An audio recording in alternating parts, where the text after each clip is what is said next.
হিন্দু বৌদ্ধদের নমিনেশন দিচ্ছে একটি ইসলামী দল, অনেকে এটাকে হুদায়বিয়া সন্ধি বলে। এ বিষয়ে আপনার মতামত জানতে চাই।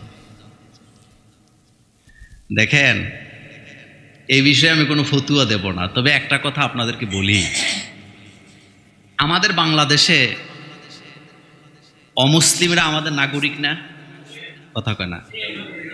একটা কথার জবাব দেন, তারা কি আমাদের বোঝা না সম্পদ? আসতে কইছেন যে তারা আমাদের বোঝা না সম্পদ? অবশ্যই সম্পদ। তারা আমাদের ভাই, তারাও আদমের সন্তান, আমরাও কি? তা আপনি তাদেরকে ছোট করতে যাবেন কেন? সংখ্যালঘু কথাটাই ভুল। সংখ্যালঘু বলতে কোনো শব্দ নাই। তারা আপনার অংশ, তারা আপনার সমাজের অংশ। এই পৃথিবীতে সবচেয়ে বেশি নিরাপদে আছে সৌদি আরবের অমুসলিমরা, হিন্দুরা, ইহুদিরা। কথা কি ঠিক? কারণ এখানে ইসলামের কিছু আইন কি আছে। ইসলাম তো আমার নবী, কি নবী দেখেন, আল্লাহ রাসূল বলতেছেন, যারা অমুসলিমদের উপরে অত্যাচার করে হাসরের মাঠে আমি তাদের বিরুদ্ধে আমি মুহাম্মদ সাল্লাল্লাহু আলাইহি ওয়াসাল্লাম বাদী হয়ে আল্লাহর দরবারে মামলা করব। এই কথা কি আর কেউ বলতে পারছে? রাসূলুল্লাহর ঘোষণাটা দেখেন, যারা অমুসলিমদের উপরে অত্যাচার করে, নির্যাতন করে, তাদের বিরুদ্ধে মামলা দায়ের করবে মুহাম্মদ সাল্লাল্লাহু আলাইহি ওয়াসাল্লাম। আর মামলা রায় দিবে কে? বাঁচতে পারবেন নি? মুছে তেল দিয়ে না। এই দেশের কোন আলেম ওলামারা হিন্দুদের জায়গা দখল করে নাই। বড় বড় রাঘব বোয়াল যারা সমাজের নেতৃত্ব দেয়, তারাই হিন্দুদের জায়গা টাকা দখল করে অফিস বানায়, আদালত বানায়, ঘর বানায়। এরকম বেয়াদব আসেনি? এমনও লোক আছে হিন্দুদের জায়গা দখল করিয়া হাতে ব্যবসা বাণিজ্য বানাইয়া মাঝখানে আবার একটা মসজিদও বানাইছে। তো মসজিদ কি তোর আব্বার জায়গা বানাইছ বেটা? এটা আরেকটা নেক্সট শুরুতে আসেনি? এরকম আসেনি? খবরদার, এই কাজ করা যাবে না। তারা আমাদের সম্পদ, বলেন তারা আমাদের কি? তারা আমাদের অংশ। সুতরাং কেউ যদি এই নমিনেশন দিয়ে থাকে, আমি জানি না, তাহলে আমি তাদেরকে সাধুবাদ জানাই। আমি তাদেরকে কি জানাই? আপনারা জানাননি? জানান। এদেশে সবাই নাগরিক, এদেশেরই নাগরিক। আমরা এদেশেই জন্মাইছি, আমরা এখানেই মিলেমিশে থাকতে চাই। আমাদের দেশের মতো ধর্মীয় সম্প্রীতি পৃথিবীর কোথাও আপনি পাবেন না।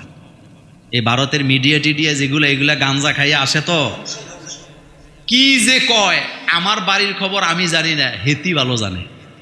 কত কথা যে বলতেছে, অথচ ভারতে ওয়াকফ আইনকে বাতিল করে দিয়া হাজার হাজার মসজিদকে ভাঙা হচ্ছে। এই কথা সত্য না মিথ্যা? সত্য। যে ব্যক্তি আল্লাহকে বাদ দিয়া মাঝখানে বান্দাকে মাধ্যম বানায়, সে শিরিক করলো, তার কোনো ইবাদত আল্লাহর দরবারে কবুল হবে না। আমি একটা হাদিসের ব্যাপারে আপনাদেরকে গুরুত্বপূর্ণ হাদিস বলবো। আল্লাহ রাব্বুল আলামিন বলছেন, খবরদার তোমরা আল্লাহকে বাদ দিয়ে অন্য কাউকে সাহায্যকারী হিসাবে মেনে নিও না। কুল লিল্লাহি শাফাআতুন জামিআ লাহু। আকাশ আর জমিনের মালিক তো তিনি, নবী আপনি বলেন, সমস্ত সাহায্যকারী সুপারিশকারীর ক্ষমতা একমাত্র আকাশ আর জমিনের মালিকের। তিনি ছাড়া কেউ সাহায্য করতে পারবেন। এটা ইব্রাহিম আলাইহিস সালাম বুঝছেন। এটা কে বুঝছেন? সমস্ত নবীরা এটা বুঝতেন। রাসূল করিম সাল্লাল্লাহু আলাইহি সাল্লাম গাড়ে সুরে আবু বকরকে বলেন, আবু বকর তুমি কান্দো কেন? কয় রাসূল আপনার মায়ায় কান্দি, কারণ গুহাটা ছোট, কাফেররা এসে যদি দেখে ফেলে তারা আপনাকে মেরে ফেলবে। আল্লাহ রাসূল বলছেন, লা তাহজান ইন্নাল্লাহা মা'ানা। ও বন্ধু, কোনো চিন্তাই করো না, আল্লাহ আমাদের সাথেই আছে। বলেন কে সাথে আছে? আল্লাহ আমাদের। এই জন্য আল্লাহ ছাড়া কারো কাছে সাহায্য চাওয়া যাবে না। পয়েন্টগুলো অনেক বড় বড়, যেহেতু 10টা পয়েন্ট আমাকে বলতে হবে, তাহলে সাহায্য চাইতে হবে শুধুমাত্র কার কাছে? আল্লাহর কাছে চাইবে। নবীরা আল্লাহর কাছে চাইতে, সব নবী। হযরত ইউসুফ আলাইহিস সালাম,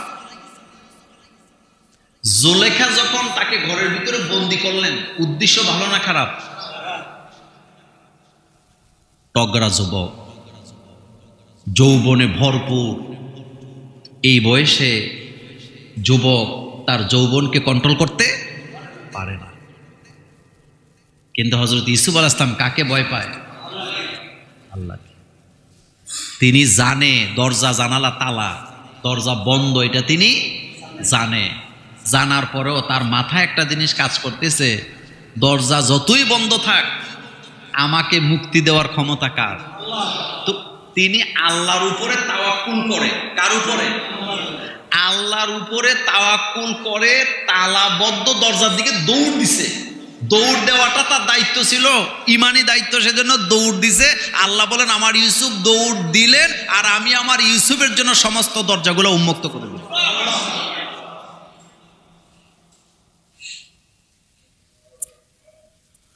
তাহলে তাওয়াক্কুল করতে হবে কার উপরে?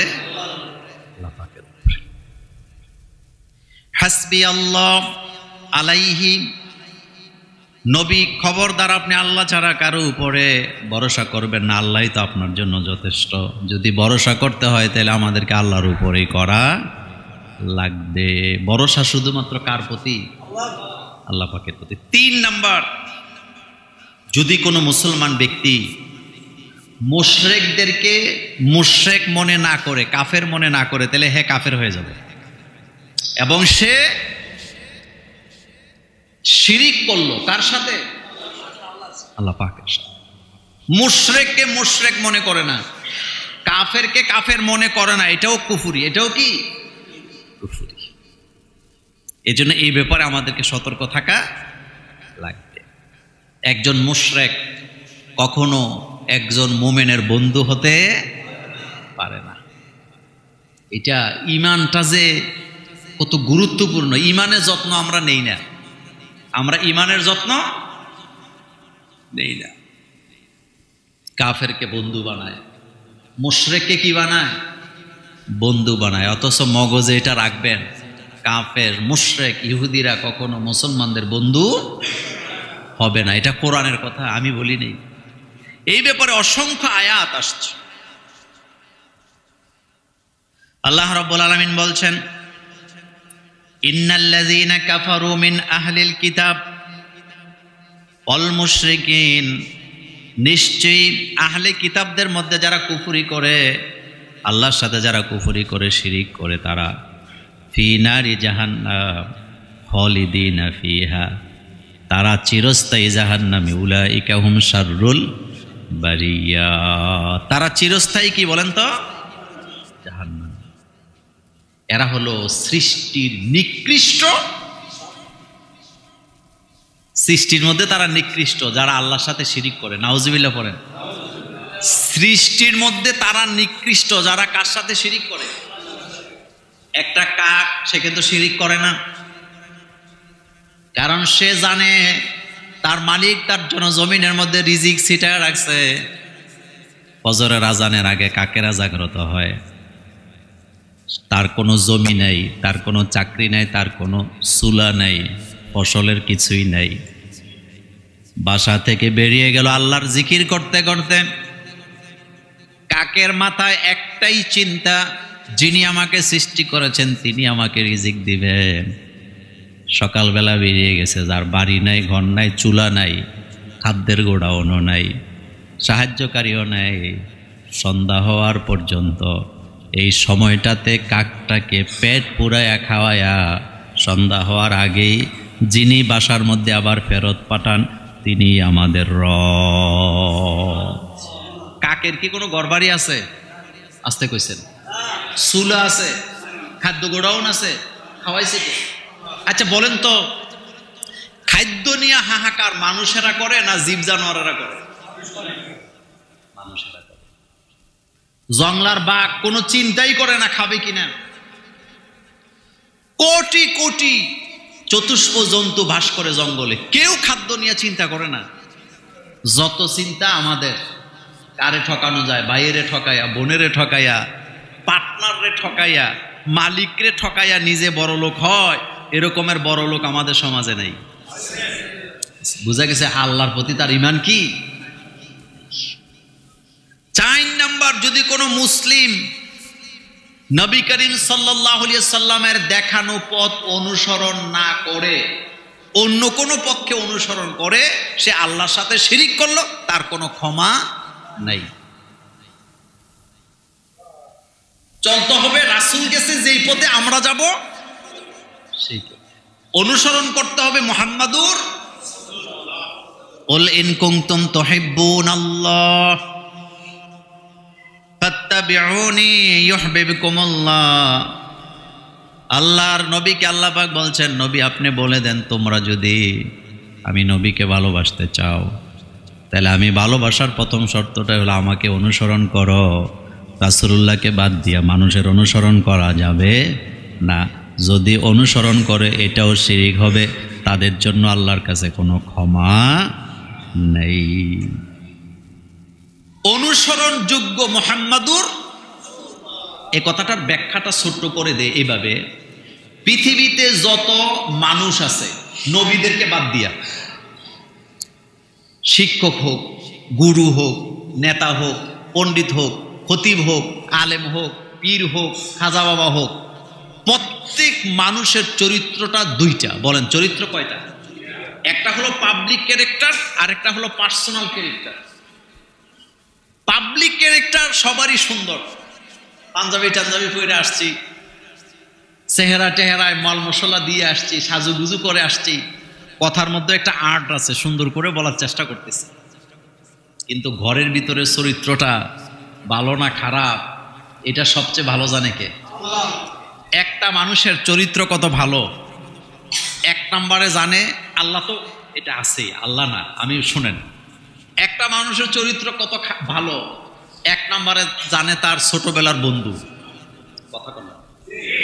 2 নম্বরে জানে তার স্ত্রী, স্ত্রী একেবারে আগাগোড়া সব জানে।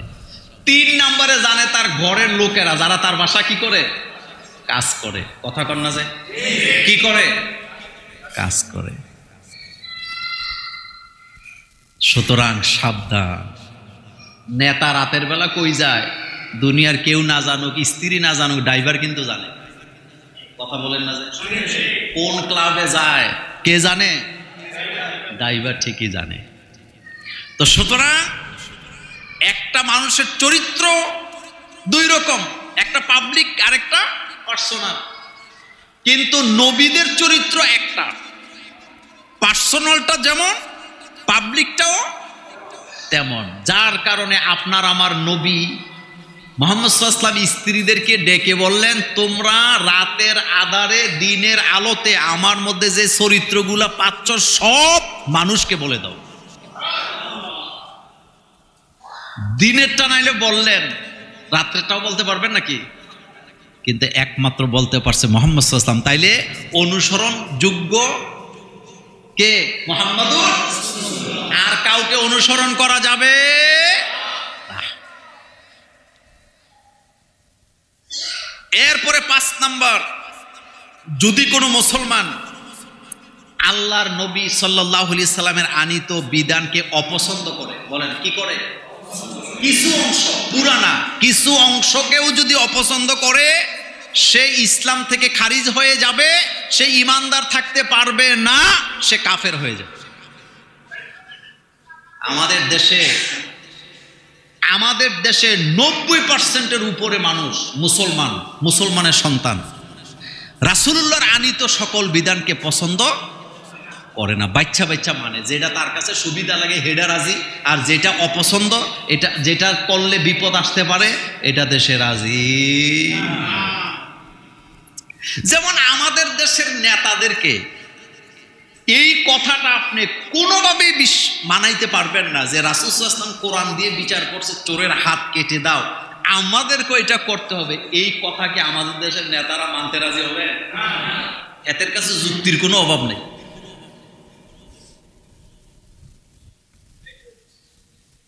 এটাই আমাদেরকে শেষ করে দিচ্ছে। এটা আমাদেরকে কি করছে? মসজিদে নামাজ পড়ে, মাহফিলেও যায়, ঈদের নামাজও পড়ে, জানাজাও পড়ে, কিন্তু রাসূলুল্লাহ সাল্লাল্লাহু আলাইহি ওয়াসাল্লামের বিধান দিয়ে বিচার ফয়সালা মানতে কোন ক্রমে রাজি না। এই ওয়াজটা করলেই মনের ভিতরে খটখট লাগে, এইটা করার দরকার কি? এই চিন্তা যারা লালন করে তারা ইসলাম থেকে কি হয়ে যাবে? খারিজ। বলেন কি হয়ে যাবে? এরপরে 6 নাম্বার, ইসলাম নিয়ে যদি কেউ উপহাস করে, মুসলমানের পোলা মুসলমানের মাইয়া ভার্সিটিতে 2-1 রান কইরা পর্দা নিয়ে ঠাট্টা করে, এমন বেয়াদব আছেন? কি নিয়ে ঠাট্টা করে? আচ্ছা বলেন তো, পর্দাটা কার হুকুম? কিছু কিছু বেয়াদব আছে কয় মনের পর্দা বড় পর্দা। তো তোর মনের মধ্যে কি কুত্তায় হিসাব করে রাখছেন? শোনেন, মনের পর্দা বড় পর্দা এটা শয়তানের কথা। আপনি উলঙ্গ হইয়া রাস্তায় যায় বলবেন মনের পর্দা বড় পর্দা, তো আপনি কি পাগল না সুস্থ মানুষ? মনের পর্দা বলতে তুমি কি বুঝাইছো? মানুষ তার নিজের মনকে কন্ট্রোল করতে পারে না। কিসের মনের পর্দা বলো? মানুষ, কোন মানুষ, নবীদেরকে ছাড়া কোন মানুষ তার মনকে কন্ট্রোল করতে, যদি মনকে কন্ট্রোল করতে পারতো তাহলে তো সে বিনা হিসেবে জান্নাতে চলে যেত। মনের কারণেই তো সব। বলেন কিসের কারণে সব? মনের কারণে সব। মন কন্ট্রোল করতে পারলে তো আমার নফস হবে মুতমাইন্না, আমি বিনা হিসাবে জান্নাতে চলে যেতাম। আমি আমার মনকে, নফসকে কন্ট্রোল করতে পারি না বলেই আমাদের এই দুর্দশা। আল্লাহ রাব্বুল আলামিন বললেন, যারা ইসলাম নিয়ে উপহাস করে, যারা মুসলমানদেরকে নিয়ে উপহাস করে, তারা ইসলাম থেকে খারিজ হয়ে যাবে, তাদের কোনো আমল আল্লাহর দরবারে কবুল হবে না। ওয়া ইযা লাকুল্লাযিনা আমানু ক্বালু আমান্না, তারা হলো সুবিধাভোগী মানুষ। যখন মুমিনদের কাছে আসে তখন বলে আমরাও মুমিন। ওয়া ইযা খালাউ ইলা শায়াতিনিহিম, যখন শয়তানের কাছে যায় ক্বালু ইন্না মাআকুম, তখন বলে আমরা তো তোমাদের সাথেই আছি। মুজাবজাদিন, এই দলেও আছে ওই দলেও। হুজুরদের কাছে আসলে কয় হুজুর আপনাদের সাথেই তো আল্লাহ। আবার যখন ওই শয়তানের কাছে যায় তখন কয় ভাই আসলে কিন্তু আমরা আপনাদেরই লোক, হুজুরদের লোক, একটু ঠাট্টা মস্কারা করি আর কি। এরকম আসেনি? জীবনে মাদ্রাসায় দরজায় যায় নাই, জীবনে আরবি গ্রামার পড়ে নাই, জীবনে একটা হাদিস পড়ে নাই, জীবনে বিসমিল্লাহ তাফসির পড়ে নাই। এই নেতা স্টেজে বইয়া হুজুরদের ওয়াজ করে বুঝায়, হয় হুজুরার মধ্যে অনেক হুজুর আছে ইসলামের কোরআনের অপব্যাখ্যা করে। এরকমের মন মানসিকতার লোক আমাদের দেশে নাই।